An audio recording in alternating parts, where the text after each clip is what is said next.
Welcome to another episode of Medicine 3.0, your place for AI in medicine, precision medicine. And this week, we had such an interesting guest, Annette Zapp. She is a PhD candidate at Oklahoma State University, and we had a great conversation. Annette's background is fascinating. She worked in fire for 20 years. She's a strength and conditioning coach and nutritionist, and she has an organization that she's run for many years, helping fire departments help their firefighters be healthier. And why I think this is so interesting, one, if you don't pay attention to those who work around you, are first responders, this is a great opportunity to learn more about their culture, about how they work. And myself, as an ER doctor, I had opportunity to work with them for years, and they are wonderful men and women. And then number two, I think that overall the themes that we see across health are true, whether they're in fire and rescue, whether they're in everyday community, the themes are the same. And I want you to start paying attention to those themes and start figuring out how do you make these changes for yourself and for your family. So with that, sit back, relax, and enjoy another episode of Medicine 3.0. Annette, welcome to the podcast. Jared, thank you so much for having me on today. I really appreciate it. Well, I am super excited about this conversation. So let's start off with, how did you get where you're at knowing what you know? I cannot tell you what an amazing question that is. And it's difficult to answer, but also so simple to answer. I'm going to start at the end of the story. I currently live in Oklahoma. I moved here on June 1st. I relocated from Illinois, and I started a PhD program. And wow. I'm working in Dr. J. Dawes' lab, and he is a pretty big deal in the tactical research realm. Lots and lots of publications on law enforcement and many publications on fire. And so what he and I are going to look at together is the impact of doing physical fitness training while wearing your structural firefighting gear. My hypothesis is it isn't a good idea for many different reasons, but as a researcher now, I can't say, I think it's a bad idea. So we're investigating it. You'll see what the answer is. Yeah. We'll see what the answer is. But I hypothesize that it's a bad idea, both biomechanically and from an exposure standpoint. So the gear, if it's been worn into a structure fire, even if it's been laundered, it's still going to have products of incomplete combustion and carcinogens. But people will say, but yeah, I have this brand new set of gear. It's never been in a fire. Well, unfortunately, that gear is treated with PFAS chemicals, which help keep us safe, but also have been shown to cause cancer. So my hypothesis is it isn't a great idea. I also teach, I'm the director of strength and conditioning at the Oklahoma State University, Oklahoma City campus Fire Academy. So that's what I'm doing right now. And people ask me, how did you get there? And it's very interesting because I started out as a biochemist. And wait a second. In 1994, I got a degree in biochemistry from the University of South Dakota School of Medicine. Questions, please. I know you have some. No, I just want to keep hearing the story. Okay, you're doing tactical research for fire and you're a biochemist, and yeah. I know. And I know a little bit of the details in the middle, but I want to hear, how did this happen? Well, I actually have this little elevator speech that I give, which is, I'm a biochemist by degree. I'm a strength and conditioning coach and nutritionist by credential. I'm a firefighter, retired by trade, and I'm a business owner by choice because I found what broke my heart. And like Glennon Doyle says, once you find what breaks your heart, that's your purpose. And this is what breaks my heart. We take civilian men and women. Most of the time, they're young and healthy. They're excited to serve their communities. They eagerly raise their right hand, and they vow to protect lives and property, even at the expense of their own life. But at no time does the chief or the village or the city in turn make that promise to them. At no time does the chief say, and we're going to take the best care of you so that you can walk out this door in 20 or 30 years intact and complete. And so we are losing our firefighters. Well, I'm going to quiz you actually. How do you think we lose the majority of firefighters each year in the United States? Well, because I don't believe that they're mostly dying in structure fires. I would Correct. imagine You're they correct. die from the same reasons most Americans die, and that would be a heart attack, or like heart attack or stroke. Yes, complications of cardiovascular disease. But unfortunately, what outpaces even that is suicide. So wow. both active duty and retired firefighters are taking their own lives because of the mental health challenges that come with a career where you're exposed to a lot of trauma and then you're sleep deprived. Yeah. So my vision as I was growing up was not to be a 53-year-old PhD candidate. That was not my vision. But all of these pieces so elegantly came together to allow me to do what I do. And it's kind of a unique skill set. There are some coaches out there, some dietitians, some strength and conditioning coaches, I'm sure some athletic trainers that also have a full career in fire, but I just don't think there's very many of us. And so it's kind of cool having both sides of the equation. Absolutely. I've never met anybody who has been a firefighter, 20 years? Is that right? 20 years to the day. 20 years. So served a full 20 years and, has gone back. I've definitely run into firefighters who've retired and then gone back to work in fire or to help, tactical teams do better, including fire. But I've never run into a strength and conditioning coach, nutritionist, and then somebody who's getting their PhD to try to make the field better. And so, there's a couple things that the one that you spoke to, this is what breaks your heart, seeing men and women who are serving their communities die unnecessarily. But I'm curious, what are the other motivations for you? Obviously, you must be very value driven if you're doing this because it breaks your heart. But what are the motivations that kind of push you to do this?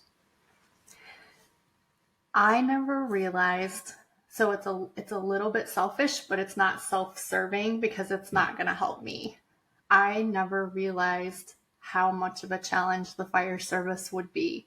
I knew that it would be a physical challenge. It's a physical challenge for everyone, especially for females. I knew it would be a physical challenge. I knew that I would see things that were, let's just face it, the human brain is not designed to see the things that ER doctors and firefighters see. That's just, it doesn't work that way. And so I want to make sure that these people are basically giving their life as a gift to their communities. And I think that the people don't realize it and the communities don't realize it either, because all the communities see is, oh my gosh, there go the firefighters, they're in the parade, they're throwing candy, they're at the grocery store, whatever. Yeah. That's what the community sees. And the firefighters, at least I personally, I didn't realize that. I always had this feeling like, I don't feel quite right about this, but I'm the only one. And I'm not the only one. And so I want to get the message out to both the communities and to the firefighters that there's more to life than the fire service. Your job is firefighting, but if you identify as a firefighter, what happens when you retire? And then, that's the mental health aspect of it, but there's also so much with that physical health aspect. We simply can't afford to wing it. The human body, as you know, is so resilient. It will, man, I haven't had a drop of water all day. The body's like, I'm over here. I'm in homeostasis. I'm trying real hard. I haven't had a vegetable all week. I haven't slept in a month. And the body's just hanging on for dear life. But if we were to maybe dedicate more of our own personal resources to our health and wellness, we could feel so much better. So I think the very long answer to your question is I want to create awareness in firefighters that we don't have to live like this. It doesn't have to look like this. It can look a lot better. Yeah. The mission sounds really big to me.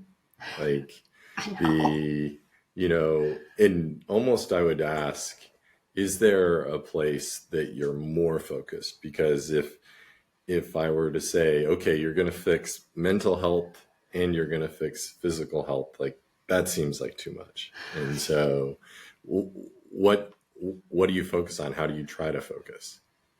It's so funny you said that. I just spent the last week at the Women in Fire International Conference, and I roomed with one of my conference besties. Her name's Megan Lautz. She's a dietitian for Fairfax County. And she said the same thing. She said, Annette, your mission is too broad. Like, you talk about sleep and you talk about nutrition and you talk about all of these things. And I agree. My mission is too broad. I used to be fire rescue fitness, but then I realized that fitness is only one piece of the puzzle. Yeah. So I'm going to sort of answer your question with another convoluted story. Okay. My advisor and I have had no less than 10 conversations on the same topic since I've lived here. And here's the topic. What is the minimum standard of fitness and health so that firefighters don't die doing the job? Now, I want them to thrive and I want them to, I want it up here. Yep. But Jay's like, what is the minimum level? Because just recently in the state of Illinois, a 35-year-old male arrested while doing a donning and doffing drill. He wasn't in a structure fire. He wasn't pulling a hose line for practice. He wasn't crawling, doing a search. He was putting on and taking off his gear as part of a drill. Yeah. So the question I think that we need to answer for both our firefighters and for our medical professionals is, how unhealthy can someone be and still survive the job? And the problem is we have to sprinkle in with that. It has to be defensible in court. So if the current VO2 max guidelines is 12 METs on the Bruce protocol. But there are people that are extraordinarily unhealthy that can hit that. Right. They might get there really quickly because they're so unfit, but they can hit it. But how can a physician look at this person that's 450 pounds and struggling to breathe, but celebrating, I hit my 12 METs? Right. I think that's the biggest question that we probably need to answer within the fire service. And I don't think it's going to be easy. Yeah. Are there not? So it sounds like there are some guidelines today. So the 12 METs on the Bruce protocol. Are there other guidelines in place that say you must hit this physical fitness? Yeah, you would think, but for the most part, in most departments, once you're hired, as long as you are medically cleared every year, which means you're going back to that same occupational health physician that let you on the job, you're not going to have an issue because there's no physical fitness benchmarks that you need to hit. That's not all departments. There are departments that have, let's say, great example, Pflugerville, Texas. They actually have 4 physical ability tests every year. They're all different, but they have guidelines in place. And they have what happens if you don't meet these. And it's a process of rehabilitation. It's not like, oh my gosh, I didn't hit my time score on the whatever test, so now I'm fired. It's not that. It's rehabilitation. But the problem is when we look at it from a departmental standpoint, very few departments have that in place. And so a lot of things in the fire service are reactionary. The tones go off, we respond to the car accident. The tones go off, we go to the structure fire. Someone arrests during a drill, and then we go, oh, we need to respond. Right. But what we really need to be doing is being preemptively, like putting these things in place. Yeah. Yeah. This is kind of something I talk about all the time, that, in the emergency department, I got tired of being the person diagnosing you with a heart attack, diagnosing you with cancer, diagnosing you with diabetes. Like, I really wanted to move upstream to the problem. Like, where can I prevent people from getting that bad? And that really sounds like that's what you want to get to, is I guess what's interesting is incentives. So you talked a little bit about this. You talked about, there's this incentive down in Pflugerville, Texas to, be physically fit. And if you're not, then you have to go through rehabilitation. You might lose your job if you eventually can't get there. And I find incentives so interesting because we have incentives all around us. And, in our food environment and our fitness environment, usually those incentives for us are in the wrong direction. Like, usually it's less expensive to eat highly processed foods. Usually it takes me less time to not work out. Like, usually the incentives are in the opposite direction.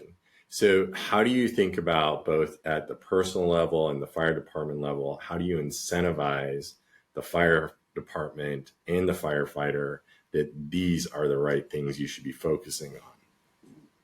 Number one, that's the $1 million question, which I will answer in 1 second. Number two, I have to tell you this or I will forget.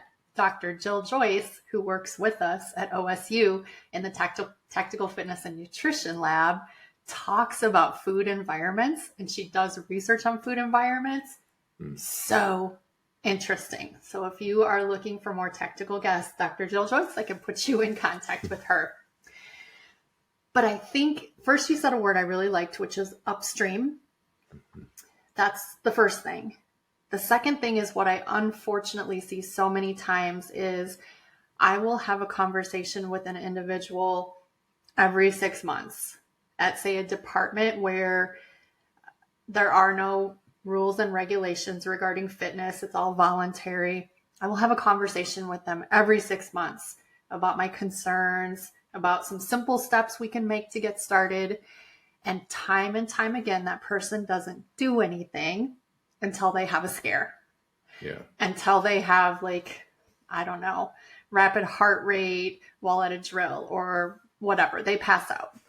Yep. They don't do anything until they have a scare. So I think it's human nature, unfortunately, to do this. And the reason that I have so many different things that I focus on is because it is all of that upstream intervention, the sleep, the nutrition, the physical fitness. But again, it's the $1 million question of how to get people to pay attention before there's a problem. Mm-hmm. To be fair, I enjoy working out. I enjoy, now I won't kid you, I enjoy Doritos, but I really enjoy healthy food. Mm-hmm. I enjoy it, and I've trained myself to, that's my status quo. Yep. I do not enjoy necessarily taking my car in to get the oil changed exactly when it's supposed to. I do not enjoy, I don't know, name random mundane chore. I don't enjoy those things. I have to sort of force myself to do it, put it on the schedule, make it a priority, check it off the list, make space for it. And I think that that's probably what we need to do with health and fitness too, for the people that don't enjoy it. Mm-hmm. You know, for someone that doesn't like fitness, going for a 10-minute walk after lunch feels like being sentenced to Alcatraz for 30 years. And for me, that's like so simple, so fun. Call a Yeah. friend. So I don't know what the true answer is, but I think a lot of it comes down to education. And Mm. what we see in the fire research is high BMI, high body fat, high waist circumference correlate to poorer performance on the fire ground. And then, as you know, medically, poorer outcomes for your health. Yeah. You know, you said one word that I thought was really useful when you said that you like to work out and you like to eat. And you said it was because you trained yourself to get there.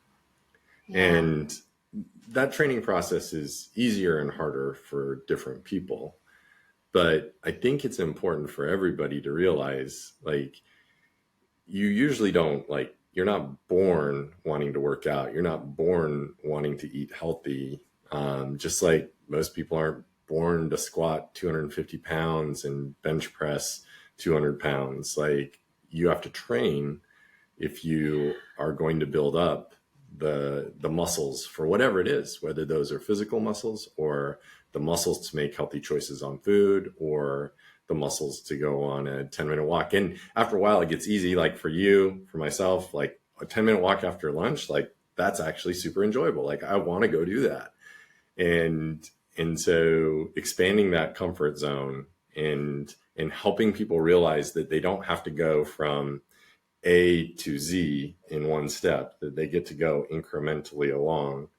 And so I'm curious, I'll go a little bit down to like the tactical for yourself when you're working with the firefighter or a department and you're trying to help them make these changes. How do you help them move along that process of changing? This is such a good question because it comes up all the time in our National Strength and Conditioning Association special interest group, like the Facebook chats. Someone will say like, I got the opportunity to give a presentation to the police department. Like, what should I offer them? And my advice to them is we need to do a needs analysis on the department before we can offer anything. Do most departments, police or fire, do most of them need the same thing?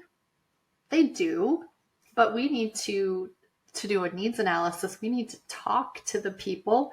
We need to find out what sort of injuries are challenging you at your department. Where are you spending a lot of money and not seeing any return on investment? Are you spending any money at all? Are you willing to spend money? We need to ask all of those questions, and then we need to synthesize, I call it a sandwich. We need to synthesize a sandwich for them, which includes things that they want, either they think they want or they know they want.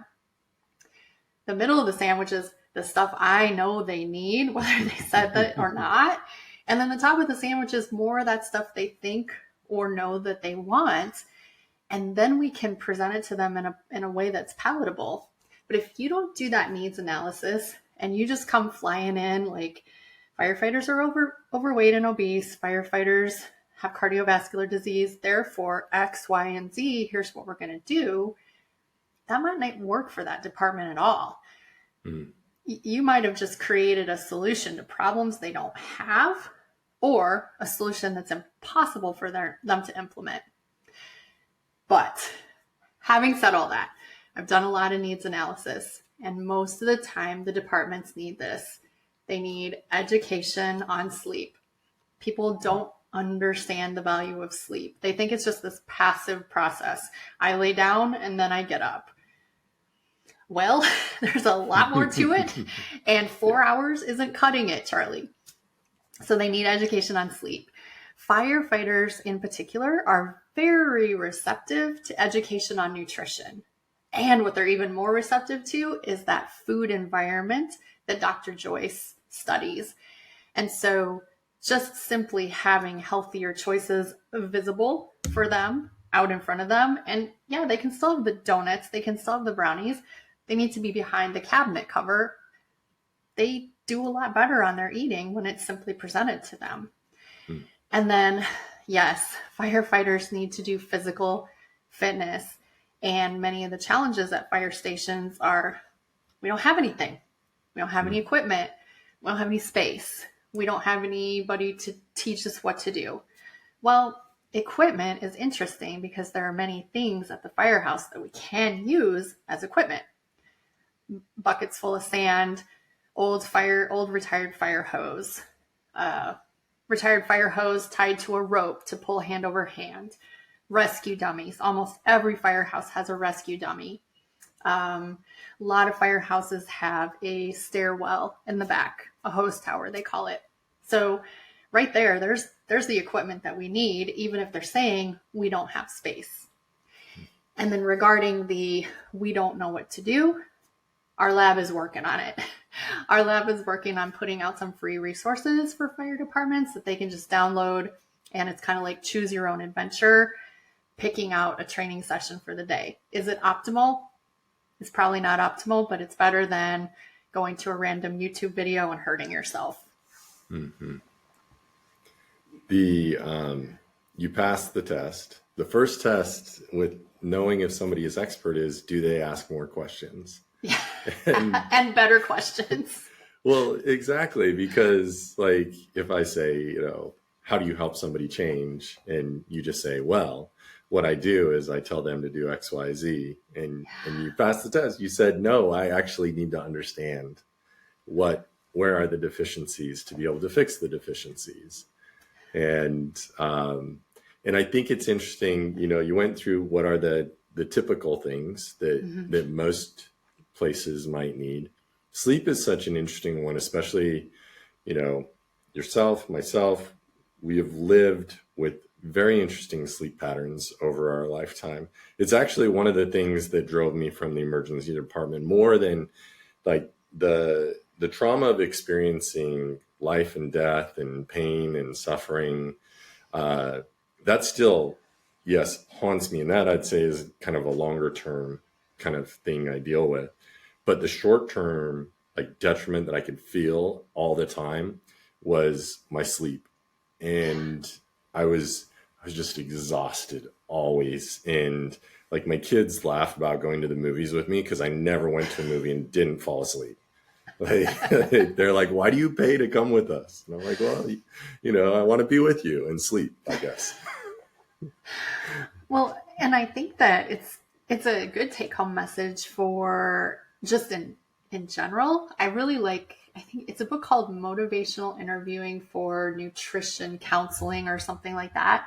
But I try to use that motivational interviewing in every aspect of working with firefighters because truly they are the experts on their own body. Yeah. If I can just listen to what they're saying. So if they're telling me I tried Weight Watchers, let's just say Weight Watchers, it could be anything, fill in the blank, keto, it could be South Beach diet, whatever. Yeah. I tried Weight Watchers and it worked great for me. Or I tried Weight Watchers and it didn't work at all for me. My next question is, tell me more.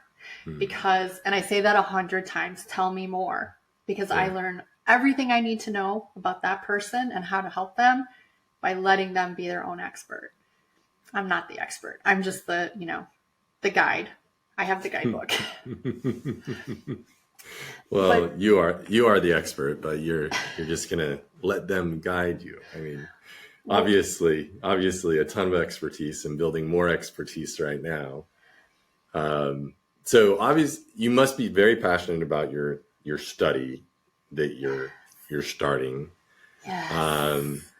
And so what are you spending your time on if you because you've talked about all these different passions, all these different things you're doing.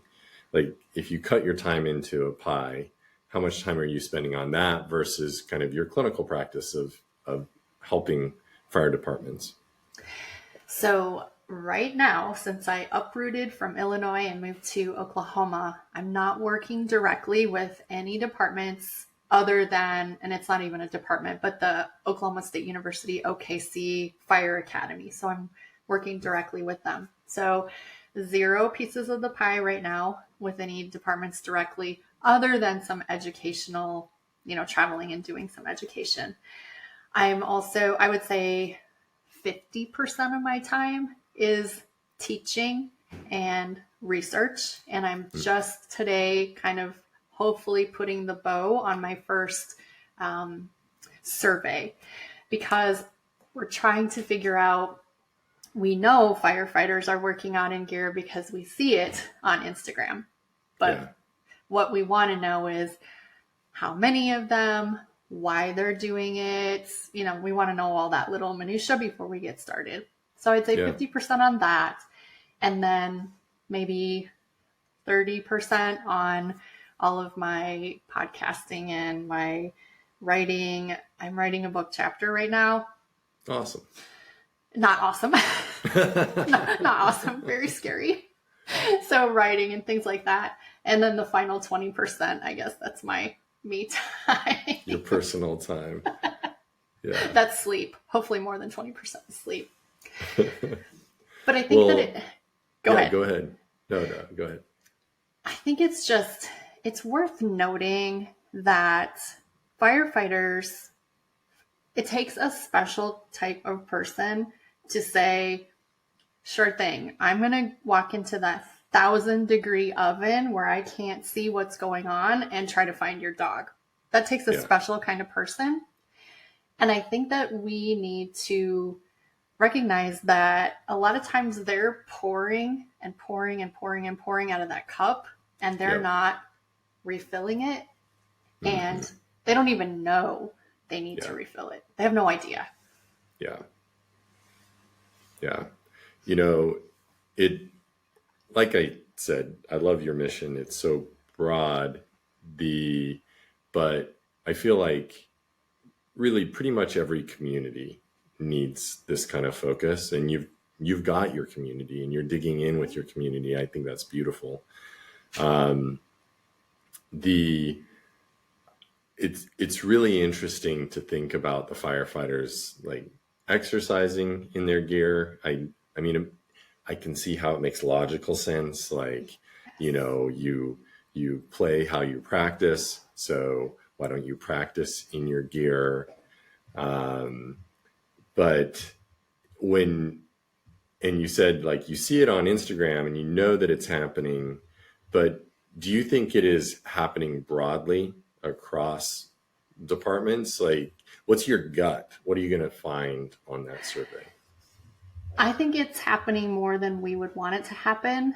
And I want to revisit your practice how you play thing, because I do truly believe that, yes, you need to be comfortable in that firefighting gear, and playing for firefighters isn't snatches and burpees. Playing is forcing doors and, pulling hoses, which makes sense. The risk is worth the reward.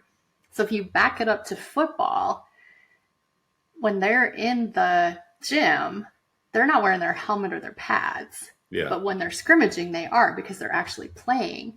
And so I get that answer from firefighters a lot, like, practice how you play. And I'm like, when is the last time you did a crunch or a muscle up on the fire ground? That's crazy. Yeah. But I think we're going to find that, first off, there's going to be a number of firefighters that truly believe that you don't have what it takes to be a firefighter if you're not working out in your gear. So I can't give you a percentage, but there's going to be a percentage of those people. But I think we're also going to find a demographic that just doesn't understand the risk that they're putting themselves at, both in a biomechanical fashion and exposure to carcinogens. I think they're just going to think, wow, I never thought of that. And then I think that there's going to be a good percentage of firefighters that would never consider it because they realize, like, that's a bad idea. But even I had a knee replacement a little over a year ago, and my physical therapist, who was great, said, I want you to bring your gear into the clinic. And the typical firefighter would have been like, heck yes, that's a great idea. And I said, absolutely not. It's an exposure to me. It's an exposure to you, and it's exposure to everyone that uses your clinic. It's a terrible idea. And he was really surprised by that answer, because I think it's very typical for physical therapists to ask their firefighters to bring their gear in. If it is fascinating to me, because if somebody comes into the ER, like, and they're from a house fire, then I have all sorts of like toxins I'm thinking about for this person: cyanide, carbon monoxide, carbon dioxide, everything that was happening in that fire, the plastics that were burning, all the carcinogens that were burning. And so it is interesting to think about how durable those toxins could be directly in the gear. And then, like you said, the gear itself is treated to protect, and it has to use chemicals that are not good for you as a person. So completely understandable. I can understand kind of both things. I can understand why firefighters might think it's a great idea to have their gear, work out in their gear, bring their gear to clinic. And I can also understand like why you should probably spend the least amount of time with the analogy that you gave of like football players in their pads. And I think of it with football, it's like you don't go high impact hitting all the time. Like you'll injure all the players on your team if you do that. And so you probably don't like need to go hard in full gear all the time. You really only need to do that every once in a while so that you're ready to perform when you get to the fire. I don't know if that makes any sense, but that's kind of how I'm thinking about it. I like to use the quote regarding training and gear: as much as necessary to be really good at your job, and as little as possible. Oh, I mean, that makes a ton of sense. It's, it's interesting. I'm trying to think of, I think the football analogy works pretty well. I'm trying to think of an analogy in the ER, but we do so much simulation work, and I don't have to wear any dangerous gear in the ER. And yeah. I know fire does a lot of simulation work as well. But yeah, you have to wear that gear. So that makes a lot of sense. As much as needed, but as little as possible, which makes a lot of sense. Who else is doing, so talking about the mental health crisis, because I see this, physicians also have an extremely high level of suicidality, and emergency department physicians.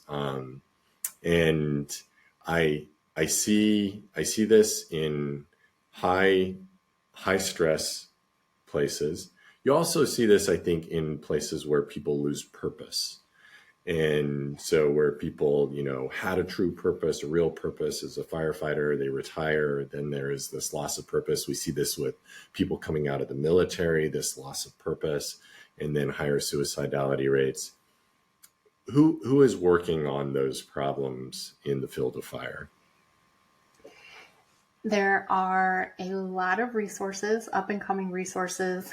And for example, the First Responder Center for Excellence is actually somewhere where firefighters can get inpatient treatment.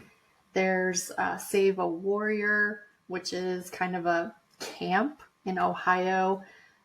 There's individuals. Dr. Brooke Bartlett in California is doing incredible work. I think that there's these little pockets of incredible people doing great work. And what we see in the fire service is this whole, that person isn't culturally competent, so therefore they can't help me. There are examples of someone who's not culturally competent not being helpful at all. Sure. Certainly there are some examples, but trauma exposure is trauma exposure. And so really, professionals should be able to help firefighters.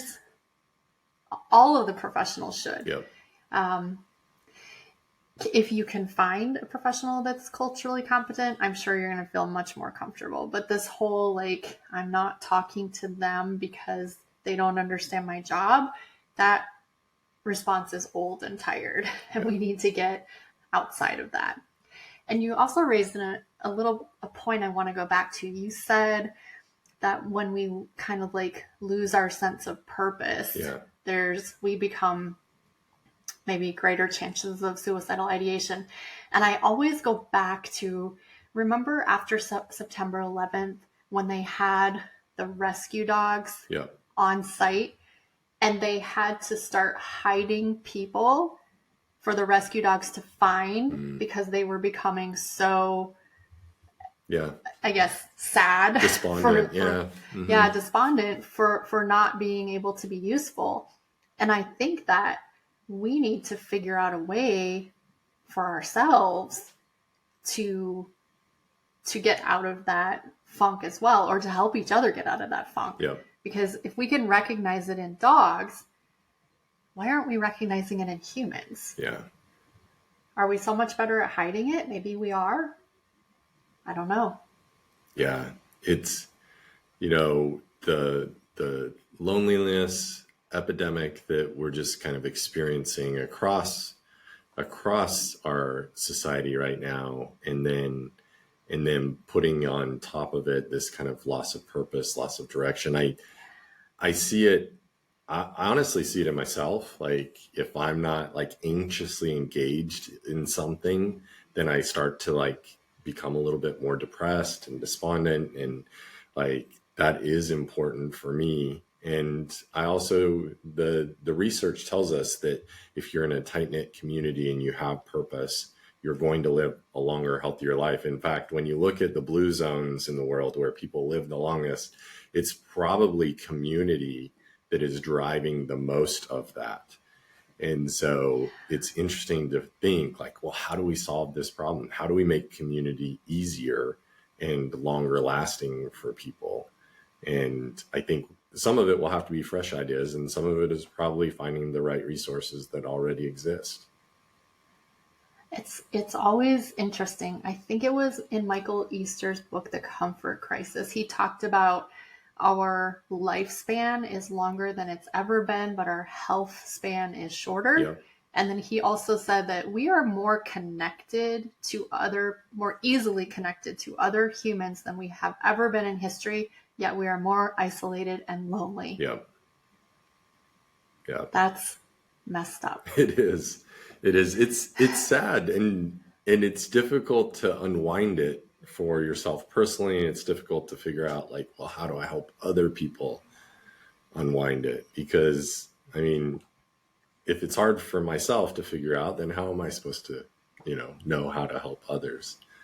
Well, and I think in the fire service, it sort of boils down to catching people as they're coming in on the front side, letting them know that basically what could be coming, and letting them know that attention to your sleep, attention to your exercise and your nutrition feeds forward into better mental health.